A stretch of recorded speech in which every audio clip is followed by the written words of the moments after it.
I'll try not to bump it as well. There we go. If I do, tell me. Hang on a sec. Let me just make sure I can get up and down from here. Can I? Yeah. Your back leg is about to touch down. Oh boy. But Should be all right. I'll be careful. We're about to go live? Yep, we're going. Oh no, actually, we got a few seconds before we go. Okay. And we're making time. We're going to do like intro and then tell you what goes on. So you don't forget it yet. All right, so Eric's going to give you a quick rundown about what we're doing. yeah. The first thing and most important is it's recorded, it's not live. So if you misspeak or go down the direction you wish you had, you can just stop and say, never mind, or I was wrong, or give me a second, because I'll edit that out. Okay. Yeah, I think I've narrowed, after 15 years, I've narrowed it down. Down to one sentence. Yeah. I'm going to get you to come in a little bit closer to the microphone, please. If I need to wrangle a mic, I will. But just concentrate on the conversation, and I'll tweak whatever I need to. But otherwise, you guys should be good right where you're going. Appreciate it. All right. Peter, Mr. Grant, show Okay, yours. so here's what's going to happen. So we're going to, as Eric said, we're going to record this. It's not live on the radio or anywhere. So there's nothing we can screw up here. We screw it up or fix it before anybody does it. And as Eric says, if we say something that's wrong, that's we make a mistake. We say you have 4,000 employees when you have 4 employees or something. Just tell us to stop. Don't wait till the end and say, oh, hey, by the way, you said my name wrong every time. You said it. So just stop it. It's totally fine. It's much easier to fix it. So that's happening. What happens is Peter's going to read a scripted intro. It's going to try and make sense of what we're doing here. Can you see Peter Kwame from the I'm going to I move can't this. really, should I? Okay, now I'm going to move this after we've read the Okay, intro. that's. Now I'm going to move this out of the I way. can see it. Yeah, and I'm gonna What are get you taller, saying, that's the I other can, I'll move that. So just remind me if I don't, Eric will remind me. So Peter's going to read a scripted intro, which is going to sound totally like we just made it up. And then after that, he's going to have a brief conversation with each of you individually, which is just like basically 1 or maybe 2 questions. About what you do, so we know who you are, so we can show one voice from the other on the radio. And then after that, it's a half hour long, which is not very long in this format. So it goes like pretty quick. It's just a conversation at lunch. And not everything has to go through Peter. We don't have to do agenda or a whole bunch of things like meet the press or anything. So you can talk to each other. You can ask each other a question. You can comment whatever the person said, just like you did at lunch. A similar thing happened there. And you can ignore Peter completely. Right? That's totally fine. So that's the whole thing. The only caveat I would say, you can look at anything you want. You can take the conversation any direction you want. Pick up on it as a person said, just run with it. But the only thing I would say is that we rerun these shows in like 6 months or a year from now. And when we do, we get a whole other audience for them. So it's not a good forum to promote something specific. You know, like we're doing something on January 16th, or we have something on February 23rd. It's okay to talk about it. You know, generally we do this in the summer, or we're going to do this, or you know, we have plans coming up. It's good to try and make it sound, because if plans are coming up that you like you're opening a clinic or something, and then you open it, and then we play that in a year, it sounds like you're still, you know. So it's good to try and fudge it if you can. Don't overthink it, because you're going to fix it. Yep. That's the whole thing, basically. So they're going to bring us lunch during the course of this show. You're allowed to eat during the course of this show if you like to. If you don't work, you don't have to. But some people are uncomfortable because we're on the radio, but we're not actually on the radio. We're just recording. So just like you do at lunch, you do a mouthful of food and you look to the talk and just swallow and we can take our little silence and chew the silence. So don't worry about that. That's the whole thing. No, it is. What happens if they wait till the end to tell us that they didn't want to go in that direction? Oh well, yeah, there is a penalty here. If you get to the end and you say you want us to check something out, we can check it out for you, but it's $84 a week. So Has yeah, some budget so you cutbacks know, in administration. that's basically our only revenue stream. Are only kidding. There's some- Since the funding cuts. I think that's the whole thing. Are you good to go? Yeah, and just what Grant said, I mean, it's not. What Grant said. It's what Grant said, yeah, that's right. You know, it's just our conversation, and when you listen to it later, you'll think, what a wonderful show. Oh, that was us. You know, because he puts the pixie dust on it. But this is like watching sausage being made. There's something else. Yeah, beautiful. And if I could just introduce myself really quick. I'm Aria. We're doing Oh. some video content for the episode. So if afterwards, if you have a couple minutes, if I could just pull each of you aside for like a 2-minute interview. That'd be great. Ari, I'm so sorry, I forgot to No mention that. worries, no worries. Okay. Thank you. Phones on silent would be helpful, Alright. or off, either way. And these things that look like vodka really have good water, sparkling water. This, You're allowed to have a drink if you like. Oh, yeah, Kwame, okay, you're ready to go. when we were at Commanders, it was 25-cent martinis. And I was always trying to push it so they would say things I could get them to say. It's in my best interest. Oh, man. Doing the academic services. This is good. Yeah. Oh, you're talking about budget cuts, the sausage being made. Oh, yeah, these are, oh, God. And even though we. Okay, I we're was good? being down, we've all been. Yeah, okay. All right, hang on I'm one so sec. busy checking the market that I forgot to shut the. What's going on in the market? Is it good or bad? Killed, yeah. It's, Once we get Greenland, we'll do yeah, All right. that's all right. All right, They good to have go. their own stock exchange, they open an hour early. Is, let's see, everybody okay? that. Yeah, we're all good. Good to go. Let's rock it. Hi, I'm Peter Raschuti. Welcome to Out to Lunch. In almost every conversation about healthcare, we hear the term provider. Typically, we assume a healthcare provider is a doctor. But if you look at insurance company definitions of healthcare providers, the term includes almost every branch of medical care: therapists, podiatrists, imaging centers, home health agencies, hospice, and the list goes on. Ironically, the one person not on any official list of healthcare providers is you. A local wellness entrepreneur is changing that. Kwame Terra is the founder and CEO of Bear Health Systems. The company's principal product is an app directed specifically at Black Americans. The app doesn't replace professional healthcare providers, but it aims to put the user front and center in directing their own health outcomes. The App Store summary says, at Bear, we aspire to create a healthcare resource free from the shackles of racism that infect the current system and seamlessly integrate health into Black culture. This isn't just a health app for tracking and enhancing well-being. It signifies the initiation of our enduring commitment to stand as Black America's health partner for life.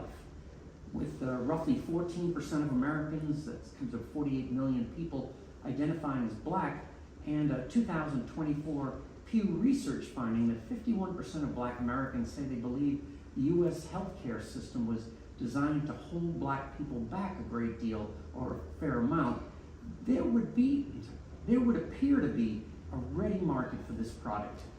Kwame Terra, welcome to Out to Lunch. Thanks for having me. When it comes to the traditional provision of healthcare, the consistently best regarded group of most trusted providers of medical care are nurses.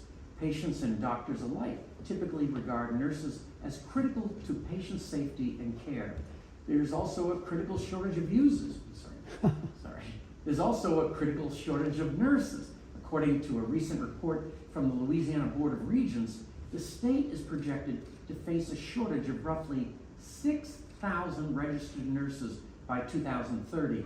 That's about 40% short of the workforce needed if nothing changes. Now, one local institution working to change that outcome is the University of Holy Cross on the West Bank. Among its other courses, UHC has a dedicated Department of Nursing. RegisteredNursing.org, a nationwide organization of registered nurses, has rated UHC as the best nursing school in Louisiana. And UHC's nursing department is one of the principal focuses of the school's president, Dr. Stanton McNeely. Stanton, welcome Out to Lunch. Thanks, Peter. Glad to be here. Kwame, by all accounts, anecdotal and statistical, there's fairly widespread dissatisfaction with healthcare all across the country. I understand that when you narrow the focus to Black recipients of healthcare, there's an added level of dissatisfaction that is at least perceived to be racially motivated. A product that would remove any kind of racism A product that would remove any kind of racism from any aspect of our society would be welcomed by everybody. It's a noble ambition, but how does an app do that? Yeah, it's a good question, and the app is just how we start. So the black health problem, the health disparity problem in the U.S., it's not really a technical problem. Right? It's really a social and an environmental, behavioral problem. We use the technology because we need to track these things. We need to measure what is working, because we can't improve something that we aren't measuring. But ultimately, our innovation really takes place on the community, on the social, on the environmental level. So, and then we evaluate the impact of these interventions, and we're able to do that in real time with our app. So the app is a tool that we use to kind of get a pulse of the community health, and again, be able to evaluate and make changes in real time. For example, last December, we saw a significant decrease in the amount of steps that everyone on our platform was taking. Now, we have some assumptions about why people would take fewer steps in December, right? So it's holiday season, we're sitting around eating, and we're traveling more, so, that makes sense. But it was really interesting to see it, and then see the spike in January. Obviously, as everyone starts to get more active, set new goals for health and wellness. We also saw a dip in May. Similar factors, I think, were at play. But what we can do is then go in and talk to the community and find out what it was about that month that led to their behavioral changes. Instead of just assuming people are lazy in May or people are lazy in December, we go and talk to them about, okay, well, why aren't you moving as much this month, specifically for you? And then we design solutions kind of from the bottom up. The thing about designing solutions kind of for the masses is that when you design the solutions that way, the people who don't necessarily have as many barriers are likely the most apt to engage with tools like a wellness app that we have.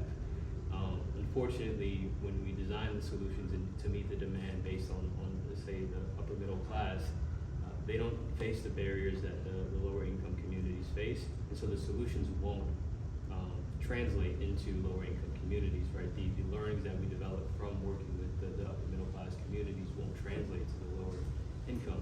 However, the opposite is true for those learnings scaling upward, right? So we develop solutions that are designed for people who are dealing with the greatest barriers, right? Who are the most dispossessed among us. Everything that we learn there can scale upward to the rest of the population. And so, in addition to our focus solving the problem specifically in the Black community, we're really trying to develop unique solutions that everyone can benefit from. And Stanton, the nursing school at the University of Holy Cross has a great reputation. It has relationships with all the major health systems and hospitals in the area. And as I mentioned, it's providing skilled personnel to an industry that desperately needs nurses. In fact, one of the school's claims to students is a 100% job placement guaranteed for nursing graduates. Any college would love to have this kind of throughput for Any college would love to have this kind of throughput for graduates and this kind of relationship with the wider community. Holy Cross was founded in 1916, and you started as president 103 years later in 2019. Has this kind of vocational emphasis historically been the focus of the school, or is it in a direction you've seen? The question that is really related to our mission. So, University of Holy Cross, like you're saying, Peter, we've been here in New Orleans since we started sponsored by and we still are to this day, sponsored by the Maronite Sisters, Maronite nuns, to meet the needs of the community, to really embrace and connect. And as Kwame, right? As you were saying about making sure that all in the community are engaged. The Maronites came to New Orleans from Le Mans, France before the American Civil War to take care of orphans who lost their parents to yellow fever. And so that led to ministry and education and the Academy of Holy Angels in the Bywater Ninth Ward area. And it was exactly to your question, Peter, it was to meet the needs not just for the sisters, but or even for students, but for the greater community. We needed teachers. There was a deficit in education and access to education in K-12, and so the sisters would go out, and so they formed a college department at the Academy of Holy Angels. That's our founding in 1916. And specifically for nursing, that's a continuation of where the mission of educating hearts and minds, just like you're saying, Kwame, I mean, it's not the technology, it's the person. And for us, in our mission, it's heart and mind education. And so in nursing, in healthcare, In our allied health programs and pre-med, it's respecting the patient and the person of the patient, and the technology's there to help and support, but not to replace. And so that's critical for us. And it was a teaching school. That's, some people still think of it as that. That's right. We were just recognized, we're outstanding for education. We were just recognized by the Department of Education as one of the best programs, tied with Xavier University of Louisiana, for a top education program in the state. You know what they call those schools? The normal schools. That's right. Which We were is a Holy Cross strange- normal. Yeah, it was the strangest term. Kwame, when we talk about racism in healthcare, we're not talking about what I bet some listeners are thinking, where I think I get an X-ray at the hospital and you get an X-ray at the hospital. It's probably not. It's probably pretty much the same. So yours is all based on the person themselves, and this is I think would be even a tougher thing to fight through. What are some of the things that make Black Americans not as healthy as white Americans? What would that be? It wouldn't be once you get in the hospital, it's something else. Yeah, I mean, there are several instances of racism in the hospital setting. That's not necessarily my area. Obviously, we work on the environmental, what we call social determinants of health. But there are plenty of instances. I mean, for example, there used to be a different. I mean, for example, one of the most common ones is that Black people don't feel as much pain, right? These were kind of beliefs more so than they were instantiated necessarily in textbooks. There are plenty of examples of just different measurements that we use for Black patients compared to white patients, informed by and influenced by early racist ideas in medicine. That's crazy. Yeah, I would recommend everybody follow Dr. Michael Ford on social media. He does a really good job of explaining all of these examples, as well as Dr. Joel Gravel. He's considered the medical mythbuster. These guys, they make a living out of kind of highlighting these disparities and these racist instances in healthcare. What I'm really working on is how do we improve the quality of life for Black people in the U.S., because quality of life is what has been taken away, or in many cases was never granted, and is the real driver for the health disparity gap, right? So the average life expectancy for the regular or average person in the U.S. is 78 years. Average life expectancy in the Black community is 72 years. That's a significant gap, right? That's 6 years, and when you extrapolate that across the entire population, 50 million people, we're looking at 268 million years of time lost, right? That's time, that's family, that's time growing wealth. And, we're not working with as much time as we should be to reach our full potential as people. And so that's the side of the issue that we work on. Right? How do we improve quality of life? And that's access to education, that's access to healthcare, that's access to healthy environments where you can get out and move more. And what we're able to do at Bear Health, in addition to providing individual comprehensive health tracking, we extract that data and we build the health score report. So each individual gets a health score for their personalized health. Then all of our user data goes into what we call the health score report, which is a real-time database of all of our user health insights. So we'll see the average health score in the city of New Orleans compared to the average health score in the city of New York. And maybe people in New York are doing a bit better, right? Maybe Black people in New York are doing a bit better. And so we go talk to them, find out what they're doing that's working. And maybe the Black people here in New Orleans will be able to adopt some of those practices. And then when we make those changes, whether those are policy changes, infrastructure changes, cultural practices, then we can evaluate it the next month and the month after, right, to see if it's working and continue to invest in those things that are working. And so it's really about how do we improve the mind and the health literacy of the individual by educating them with their health score on how many steps you should be taking a day, how many servings of fruits and vegetables you should be eating a day, like the basic things. But then also, how do we change the environment so that that's easy, right? How do we make the healthy choice the easy choice? Another thing that we do with Bear is that we partner with different local juice shops and healthy restaurants and offer discounts. So if you just show the app at the restaurant, then you get a discount at that restaurant or at that juice shop.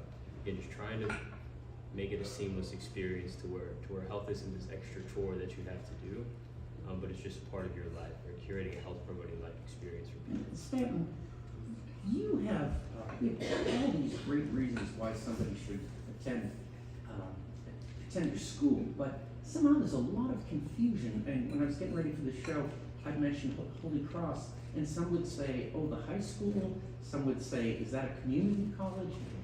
why has this happened? But more importantly, what can you do to clear people's minds about that you do have an MBA? Yes. Just, Well, I think it's really continuing to get the word out there, just as we're doing with being together today, but much more importantly, for the people in the community to know that we're here for them to meet their needs, and whether that's a prospective student, the vast majority of our students are first generation, and we have a lot, our largest feeder school is Delgado Community College. So students tend to go to Delgado Community College or Nunez Community College in Chalmette and come to the University of Holy Cross for, say, the bachelor's degree in nursing, right? They see us as an opportunity in upward mobility. Most of our students on the undergrad side are Pell Grant recipients. And in the gumbo of New Orleans, and talking about education and access and opportunity, we like to say we're majority nothing. We have 50% nothing. I mean, it's really a great way for people to have upward mobility through education they receive at the University of Holy Cross. And also, to the point Kwame's making about healthcare, just as Xavier's doing with their med school, is to make sure that the people by the bedside look like the patient and they can connect, right? And have that relational experience. That's so important for quality of patient care. And so we're glad to do that through our part of education in the healthcare space. And in other programs we have in mental health as well, and teachers it's as well. another place where there's such a need. Absolutely. And you mentioned about the high school. So like I mentioned earlier, we're sponsored by the Maronite Sisters, the women. And the whole high school is sponsored by the men, the Priesthood Brothers. And it's part of a larger global congregation of Holy Cross that has its origins in France. I'm going to ask you kind of a larger scale question as well. All through schools, universities around the country, they're all hitting, or by next year, hitting this admissions cliff where, you know, there's a lot of reasons, but somewhere between 2007 and 2009, during the Great Recession and the Great Depression. And by the way, recession is when your neighbor is out of work, and depression is when you're out of work. That's the way people say. Yeah. But they didn't have as many babies then, and that was 18 years ago. And people really, there's going to be some shocks out there, but I would perceive that when the way you get your students, and you know, particularly professionals and all that, you won't be as effective. Do you think that's true? Yes. The beauty of the University of Holy Cross is, and reflecting the community of Greater New Orleans, is that we're not solely focused on 18-year-olds. And so to your point about the demographic cliff, is that, again, mission meeting market, in this case for students, we see across American higher education the impact of that demographic cliff, and it's going to continue for a long time. And other shifts in just where people live in the country. But in the case of our institution, our average age is 28.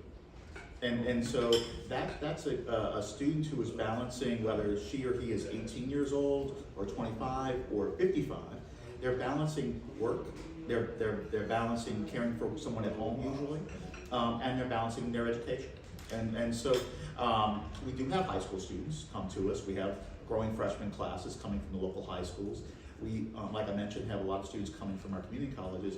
The other thing that I really have engaged with student access since I became president is the access electronically for working professionals. So for some programs like nursing, we don't do that because it's a hands-on program, and students do that. So the students do come to campus, they do clinical rotations every other day at the hospitals. For other programs like our mental health counseling program, telemental health has become the norm in many cases, and that has increased access to students. We have students now from 24 states at the University of Holy Cross in our graduate program in counseling that enables folks to become a licensed professional counselor. Kwame, let me ask you a question about money, and I guess I'm looking for a short-term and a long-term answer. How are you funded now, and come back here 3 years from now, what's the goal? Yeah, that's a great question, and I did want to comment. My sister actually went to Holy Cross. She did her master's in biological sciences there, and we actually both went to Xavier for undergrad and graduate. I'm glad you gave him the plug. Yeah.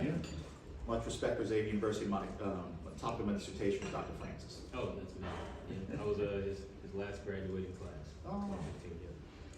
You didn't drive him out of the business or anything. No, I think he was just like, you know, my work here is done. That's what that's what our class claims.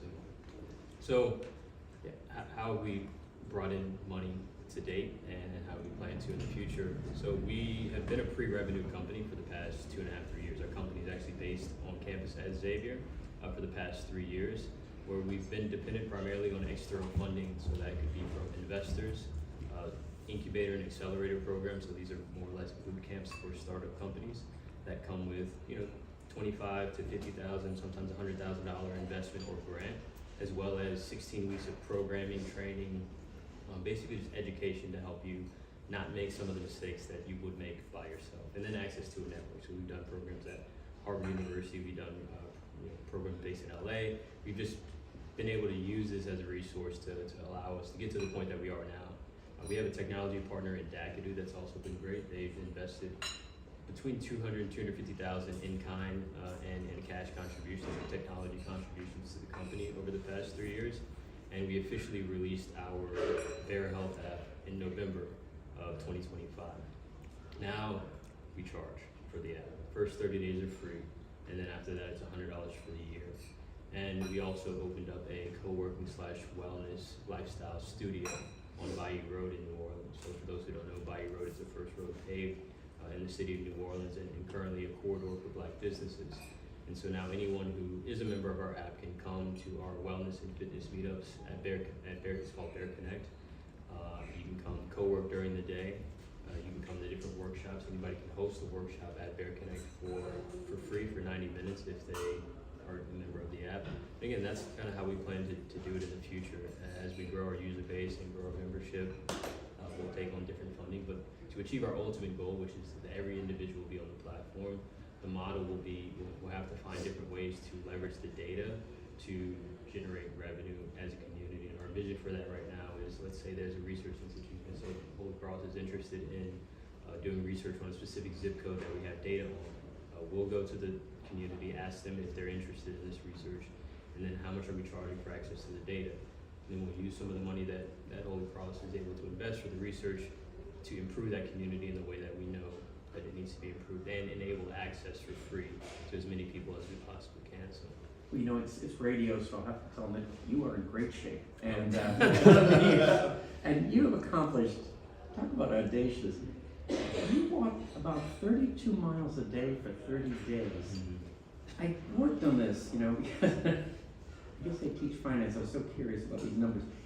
That's the equivalent of walking from Camellia Grill to Lakeside Mall and back again. That's Wow. yeah, that's all I can say is wow. So you wouldn't be a good customer for your product, but right. if they just emulate you, they're going to be fine. Stan, is it affordable to attend Holy Cross? How do you keep it affordable when college education is so expensive everywhere else? Well, we keep it lean. I mean, I like to say we're one of the largest small businesses in New Orleans. You know, if you look at it from that perspective, we are of course not for profit, and we're mission driven that way. But you're private. We're private, that's right. And we like to say, Peter, that because it's true, of course, that we're the lowest priced private institution in the state of Louisiana. And so you may know Kwame from your sister, right? I mean, it is private, and yet we view that as, of course, needing to meet our needs for facilitating our education, covering our expenses, but also to keep it accessible. And that's core to who we are. And so it is very much a lean organization. We have expert faculty, just like yourself, who you know have experience in their fields. Many of them are faculty practitioners, right? So they have other occupations and work with us as experts with our students. And then, of course, our dedicated staff. But you know, we definitely keep it to where we cover our expenses and just keep on going. Now, you know, I would think people would be, when you look at 100% guarantee, when you look at their reasonable prices, and the reputation, I would be surprised if there weren't people lining up all through the campus. Do you have a capacity issue?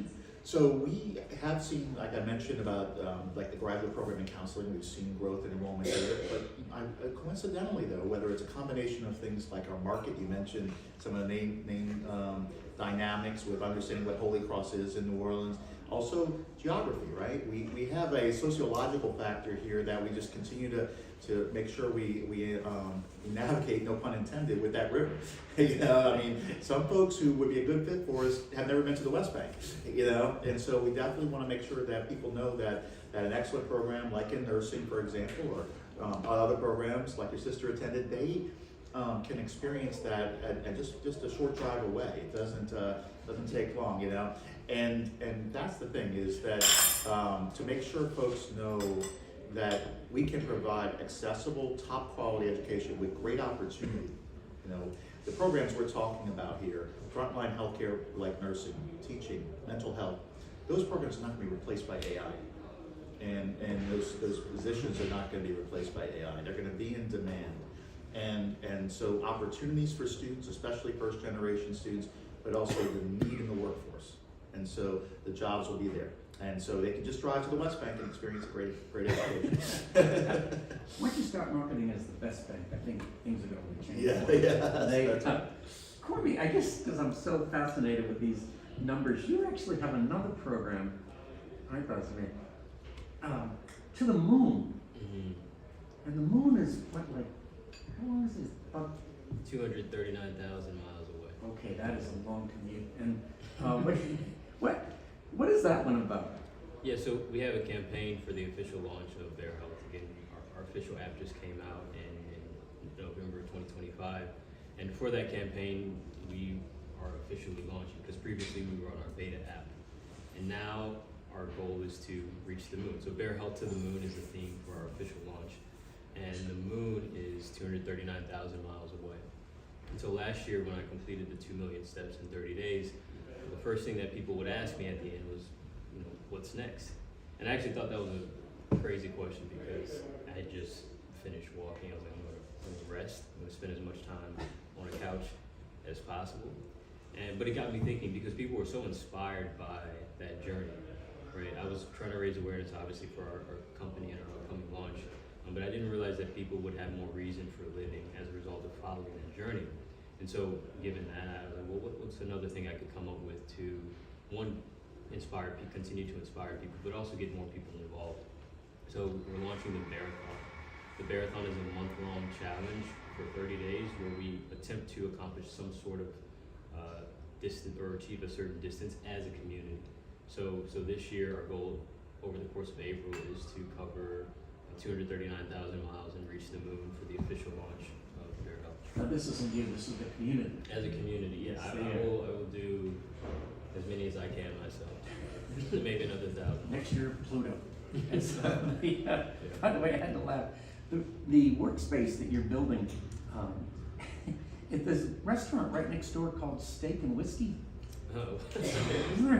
whiskey and sticks. Oh, well, this concept was there though. Yeah, it's not ironic, but it's No, it's you're the healthier one part of our that favorite street. parts. Yeah, no, we collaborate, in different ways, trying to get them to incorporate a few more non-alcoholic beers, and we're working on it. they see us in there, and they're like, what are they doing over there?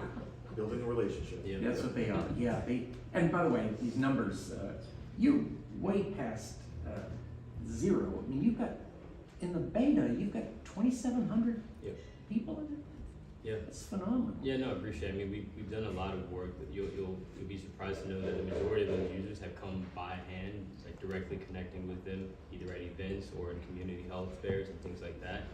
We try to be as high touch as possible, especially early on, so we can establish that culture of one, just like being for the community, and two, we learn so much in the conversation. So the core feature of our app is a health score, number between 0 and 1,000 that represents your overall health. And you have to answer about 14 questions to get that score. So we'll sit like this with individuals and ask them these questions. How many hours of sleep are you getting per night? How do you feel about the quality of your sleep? How often are you eating 2 or more servings of fried food per week? And we go through these questions and we learn so much because people just start telling us their life stories. And really getting down to the why, their current lifestyle isn't maybe where they want it to be. And that's really where we find the solutions. What's going to make us ultimately the best solution, that's our vision, is because we talk to the most people with a problem and we test the most solutions against their problem, like more than anyone else. And so, yeah, that's more or less where we are. If we did a simultaneous scan of every news talk radio station and every TV news channel right now, it's pretty likely we're not the only people talking about healthcare.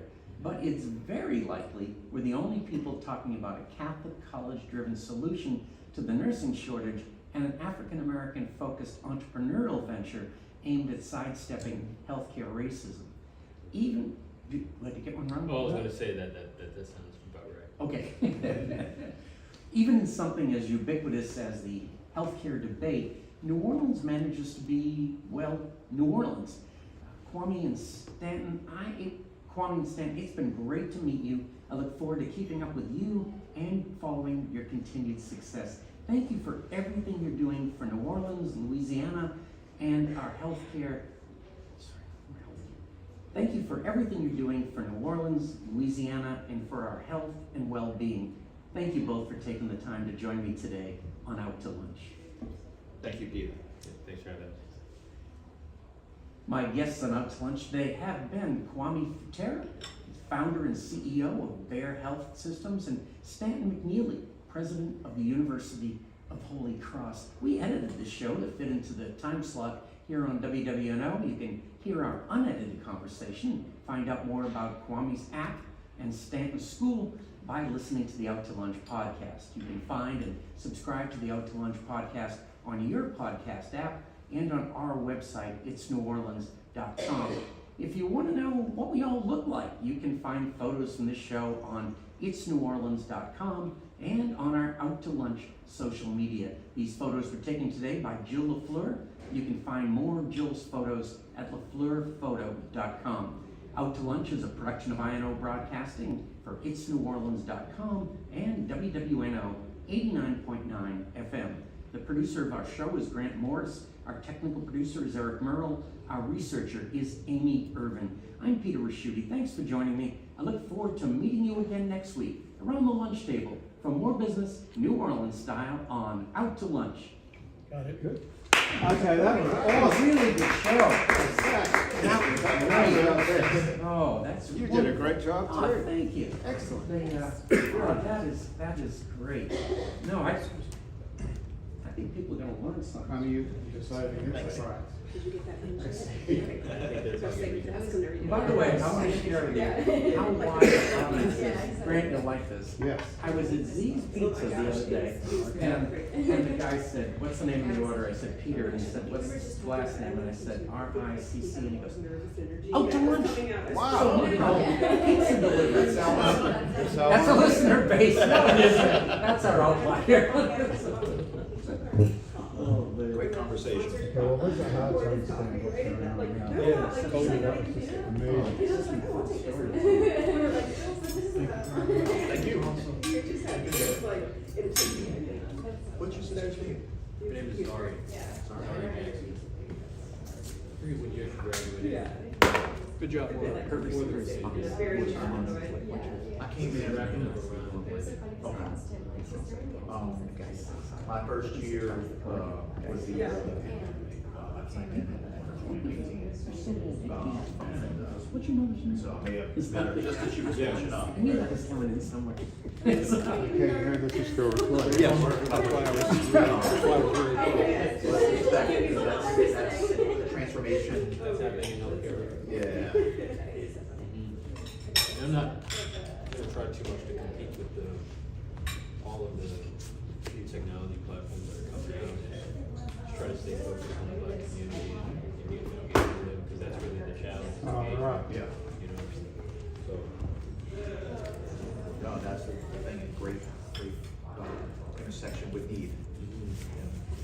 I mean, as you know, like, the majority of health is determined outside of they say 10%. Wow. 10% is determined in the clinic. In the clinic, the rest 90% out. So, Yeah. spend all my time there. Well, so well said, and definitely something that was taken in about what you mentioned at the top about the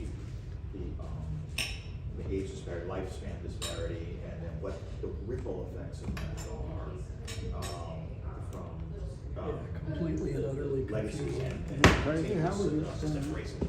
And just listening to your point about Everything. how families can't as much opportunity to transfer wealth because they don't live as long. mean, just that slice of it. Amazing. That right Other there, than doing that a way deep is dive into daily so routine, the problem, the focus. Yeah. is it diet, is it rest, is Yeah. it exercise, is it Yeah. That's the real issue. random? Did you grow up in town? Say that again? Did you grow up in town? You're all I grew up in Right, Houston, right. Texas, Yeah, in the right, suburbs. I was right. born here though. Firing on all West eight. Bank. Yeah. West Positive. Whatever it is. Be thankful for today. Yeah, well, that's just, again, Yeah. My I wish we knew. maternal huh? grandparents Yeah. were in Gretna. Okay, yeah, So so. I'm I guess mostly it's out. like going into the studio and someone doing an amazing riff or something like that. It's Yeah. like, Like, Hey, wow. well, we got a good one there. Let me state the obvious, she's real awesome.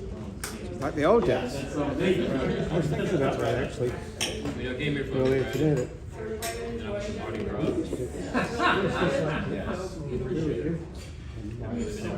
Mardi Gras never left for, Jazz Fest and that. I went This is to, my Oh, yeah. it was little thing. Oh, I was gonna see if you want me to bring those to you, Yeah, but. I'll turn them off. Oh, sorry. Right? You still have that population loss dynamics. And- statewide,